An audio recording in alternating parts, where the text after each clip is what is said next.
بۆ جارێکی تر دەستگای خێرخوازی سۆمای چاوان ئێوارەخوانی بۆ 220 کەسی تر لە بێباوکان و منداڵانی بێسەرپەرشت ئەنجامدا. دواتریش دەستگاکە وەک پیشەی هەمیشەیی خۆی و لە دوای ئێوارەخوانەکە 10 ڕۆژ زووتر موچەی مانگانەی بەسەر منداڵانی بێباوکدا دابەش کرد. لە دوای ئەوەی کە نانیان خوارد ئەنجا ئێمە موچەی مانجی سێیان دەدەینێ، پاش موچەکەی سەبەتێک خۆراکیان دەینێ، دوای پاشان گۆشتیان دەدەینێ، لە پاش گۆشتەکەی هەر خانەوادە و پاکەتێک خورمان دەدەینێ. لە کۆتاییەکەیدا هەر خانەوادەیەک 10,000 پێ دەین پارەی تەکسێکای.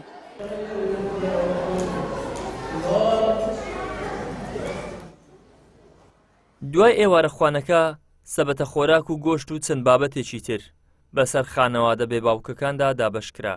دواتریش بڕێک هاوکاری مادی دیکە بەو خانەوادانە درا وەک حەقی هاتن و گەڕانەوەیان.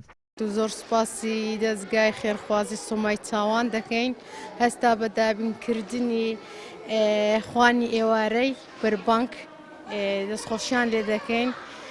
بە 10 ڕۆژ پێشتر موچەی مانگانەی بە ئێمەدا دووبارە دەستخۆشیان لێ دەکەین. خوا خێریان نووسی یا ڕەبی.